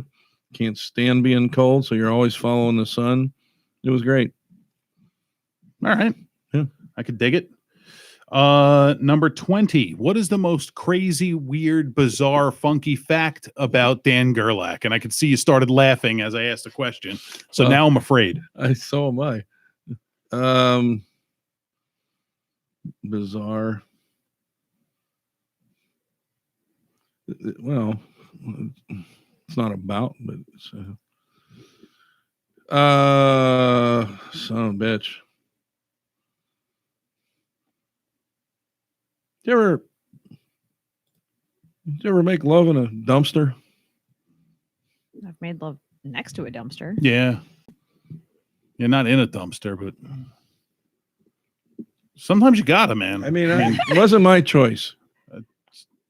Was she homeless? No, I mean, no, I wasn't messing with any of Danny Watkins' girls. oh shit. No, he tells that joke about dating homeless. Yeah. Wow. That is a pretty crazy fact. The The okay, through. All right, this was haunting me for a long time, but it's funny. It's a good haunt. I had to cheat playing golf. Okay. Took a group of members to play this tournament over at PGA National, and it was September, so we had one of these tropical storms that just sat. But they were spending like $1,500 to play this 3 or 4 day tournament. Okay. So they were going to get it in come hell or high water. So we were playing literally in water that high, but they never moved the tees back. So I had these group of guys that were taking 1 and 2 best balls. I think it was 1 best ball. And we were shooting in the 40s. So we're starting the last round, and we got like a 16-shot lead. And we shoot 41 to win by like 30 shots or something. Jesus. And I said, guys, I can't turn in us 41. I'm going to turn us in for a 52. I had an 11 shot score. We won by 8. Is that really cheating though? Because you're adding strokes. Well, yeah. I mean, that was where I was torn. Yeah. I'm like, it's not really cheating because I'm adding, but the thing is, it took forever to play. And so there was always a group waiting. Like one of the guys hold out his second shot from the middle of the 9th fairway. There was a group right next to the green on the 10th tee that saw it, and the group behind us saw it. So it's not like we're pencil whipping them and all that. So that's one of the rare things that I've only had to cheat at golf where I added strokes. See, my version of cheating while golfing is most holes I average double par. So whatever par is, double that. That's what I usually shoot. Yeah. Garbage. Number 21. I have two more questions, and Nicole has one for you. 21. Is the Earth round or flat? You're thinking way too fucking long on this one. Round. All right, good. Spherical is a shape. Yes. Titties are spherical. Yes. The Earth is spherical. And the final question: iPhone or Android? iPhone. I don't like you anymore. Seriously, jerk. That just ruined the whole thing. Well, that's what I have right now. All right. Well, which do you like? Your better? wife made you get it. I never had a Droid yet. Oh, so do you have a Google phone previously, or a Razr? You went right from flip phone to flip phone, iPhone, baby. He made the big leap. Nicole. Dan. Nicole. Can you take us through a typical day in the life of Dan Gierlach? Oh, sure. This is going to be really exciting. Now, is this a show day or a non-show day? What do you average it out? Yeah, average it out. All right. Do a day where you have to go to your day job and then you have to go to a show. Yeah. Up at a day with a job, so up about 7. I work out of the house, so that helps. Okay. If I'm showing houses, I try to do it I'm a real estate agent also, so if I try to do it between 11 and 2. Usually go meet the boys for a couple drinks around 3:30 or 4. Head to the show, do the show, and go home. Okay. It's not real exciting. Not real exciting, but it's not a bad way to live. No, I love my life. My wife has provided me a great opportunity to do this that I love because she's got a great job, as yours does too, and I got me a sugar mama. So she supports. She even helps write. Really? Yeah, she's written a couple little tags for me that nice. I still use. I've met your wife a few times at some of the shows. Your wife is absolutely sweet. Yeah, she's a wonderful lady. Roger, I have a question for you. I have an answer. Normally, we don't talk about things in this office, but I'm looking at this doodle, and I got to tell you that I was looking at it first, and I thought it was a little man with his little arms up, but then I thought it was this, and it looks like somebody spreading their butt cheeks. It is neither of those, and you're going to be very disappointed when I tell you. Real disappointed. It's probably just that is a very poorly drawn diagram of the seating in a theater. Oh, okay. Because this definitely looks. You see the little man, right? It's a yeah. You see the It's little man with his arms up. It's a theater in the half round. This Yep. looks like somebody bending over, but you're looking through their butt. Like these are their legs. I'll describe what's. What I mean, this is probably a what do you call a theater in the round or stage in the round? Well, so pretty much actually that this is the seating. Okay. This is an area that's fake seats Why is it fake? because there were mannequins in it. Because this is we were talking about the Rocky Horror Picture Show on Broadway. This is the way the theater was. Oh, okay. And I was describing where my seats were. There was an aisle. So you had the fake seats in the orchestra pit. And there was an aisle that ran straight down the middle of the theater. And we were sitting first row right on that aisle. I would like to believe it's a person who's bending over showing you their butt and you're seeing their face. It was his doctor's view of Roger's colonoscopy. He's definitely That's right. bending over, showing his legs, and you Okay, can I see got the a person's. question for you. Yes, tell me. Run me through a typical day in your life. Oh, Jesus. Are we talking about a show day or non-show day? A show day. All right, so let's call it a Friday or a Saturday. Yeah. And I wake up usually late, like honestly, because I work late, so I usually wake up earliest at like 11, maybe like 1 in the afternoon. I make coffee, I take care of my animals, I have a dog and a cat. Check my emails or do some promotions online. I have I sell clothing online and things like that. Your mom agrees about the drawing, by the way. So I'll like, check my emails and stuff like that. And then probably around like 3 or 4 in the afternoon, I'll start getting my costumes ready. I'll start pulling costumes for whatever show I have to do that night. Sometimes I have to costume other people as well because I make costumes. So if I have to do that, sometimes I'll go to the venue and I'll drop off the costumes. I'll have a locker at one of my venues and I'll put them in. My girls know the code so they can get them. And then I'll go do my first gig, which I usually, let me take that step back. Sometimes I do promotions during the day, like liquor samplings and things like that. Oh. So then I'll book myself for usually 3 events on the weekends, 3 events, Fridays and Saturdays. During the day is usually liquor samplings. And then I'll book myself something earlier in the evening, like around 7 or 8.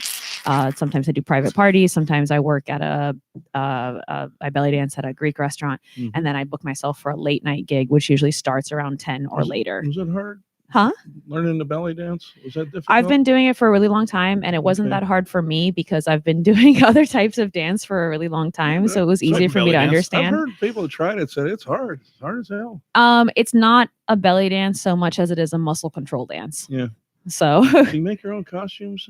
yeah, I do. Wow. I make a lot of costumes She's and talented as fuck, Yeah. man. yeah. Thank you. That's awesome. I don't think so sometimes. I get really down on myself about it, but then We are our own worst critic. absolutely. But then I have really supportive, I have 2 really beautiful, amazing, supportive co-performers. I don't want to call them co-workers because that's a weird thing to say, but they usually are with me at one or both of my gigs for the evening, depending on what we're doing, because we perform a lot together and they're my 2 best friends.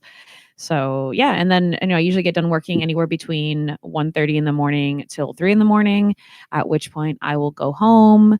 I will hang out. I may or may not get food at night and find a drink or 2. Yeah. And then I go home and I hang out, watch a little bit of YouTube, take a shower and go to sleep. And then the next day I wake up and do it all over again. Excuse me, I burp now. The only difference is sometimes I work at Barnes & Noble.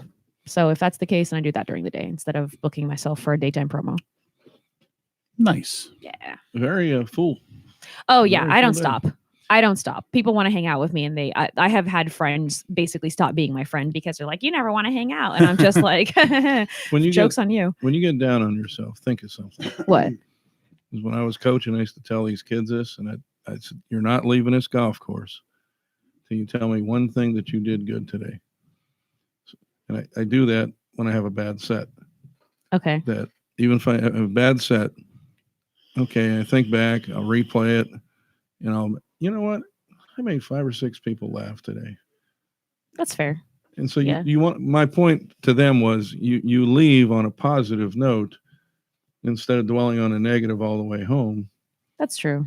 That's so when you true. feel down and think about it, hey, I'm doing something less than 1% of the population can do, Hmm. and you're doing it very well. You may not do it at the level you want to do it at yet, but you will. But always leave with a positive. That's a good something- thing. That's a good thing to think Taking of. away something Now- positive. now, I learned here- something today too. I'm sorry. Okay, I good. learned something real quick. I learned something today. I was really bummed out because one of my favorite resident DJs stopped playing at the resident club that we work at. And I'm a go-go dancer, as he told you earlier. And we build good relationships with our DJs because it's our job to work together to entertain the crowd. And one of my favorite DJs ended up getting let go from our residency, and he went to a different place, which I had previously approached about, like saying, hey, you need dancers because they're entertaining, and now I have dancers, and I was kind of bummed out about it. And then I found out, and this is something I should take into consideration more often, there's always two sides to the story. And that DJ was like, no, that wasn't the club that did that. It was this other DJ that did that. He brought in his own friends to dance or whatever. Mhm. So I have to think about that sometimes too, is that I have Mhm. like, there's two sides to a story. So sometimes it's not always that I'm down on myself. Sometimes I see things how I want to see them. And I have to tell myself, like, there's always two sides to the story. And I have to consider other perspectives and other people's point of view. Yeah, and it may not happen when you want it to happen. Yeah. You know, but it'll happen if you keep working at it. But it may Yeah. not happen at the time you want it to, but eventually it will. I feel that. I totally feel that. Your mom says, Dan, that is great advice. Oh, And I thanks, agree. Mom. I agree. So, What I was going to say was when I first started in comedy, somebody used a golf analogy, and they said that you're your own worst critic, and stand-up comedy is a lot like golf in that it's the never-ending quest for perfection. Mhm. Perfection in a game of golf is a hole in one on every hole, Mhm. and that's never going to fucking happen. Mhm. But you're going to try like hell to make it happen. Mhm. Don't get discouraged. Just keep trying. So that's my little bit of I advice used to that tell was those passed on. kids, I said, you're going to lose more than you're going to win. Oh, hell yeah. This is Tiger Woods. At that time, the greatest player in golf, would enter 30 tournaments a year and win 7. Yep. So he's 7-23. Yeah. And you think you're going to do better than that? Yeah. It's not how you respond to the wins. It's See, all those what- losses. and with, all that. with, with Tiger, it was those 7 wins were Oh, huge tournaments. yeah, Those they were were the key major and wins, stuff. major wins. Yeah. But, anybody, no matter what you're doing, whether it's comedy, whether it's, athletics, whether it's dance, no matter what, you're going to fail more than you're going to succeed. You Absolutely. just Oh, got to make yeah. those successes oh yeah. count that much more. I always and have you can't know success unless you know failure. I They go I have- definitely hand in hand. yeah, I have to keep telling myself, and it's something I'm learning, is that if the universe tells you no for something, it's not telling you no, it's telling you not right now. And I've definitely figured that out. Like a really stupid example is that I wanted to work at Barnes and Noble for literally like 7 years. I applied on an annual basis. I even got a couple of interviews, and it never happened until I moved here to Tampa a couple of years ago, and I basically became friends with one of the managers, and she got me in. And I realize now that if I had been working at Barnes and Noble all those other years, I wouldn't have learned all of the trades that I'm currently doing. Yeah. So I wouldn't have learned how to bartend. I wouldn't have learned how to sew. Well, I did know how to sew since I was a kid, but I wouldn't have gotten better at it because I was always making my own costumes and things like that. So You know what a challenge coin is? a challenge coin? Yep. No. Dan, you know what a challenge coin is? Challenge coins are they're common in the military. Ask Benny about it. He'll tell you. I'm sure he's got a couple. It's a coin probably about yay big, and they'll usually have like a unit's insignia and motto and stuff on them, and they'll give them as gifts and as awards.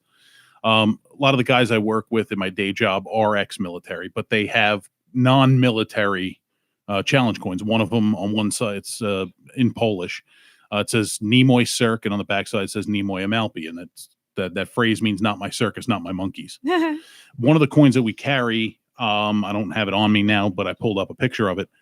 There's an online comic strip called Schlock Mercenary, and they sold merchandise. Mhm. And there are 70 of these coins, 70 different coins with the maxims of maximally effective mercenaries.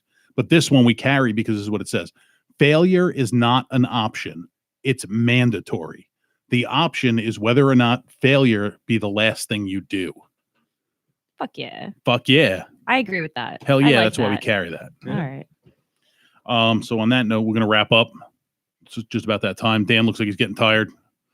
Gotta pee. He's got to pee. All right. So we'll wrap this up real quick. Dan, what shows do you have coming up?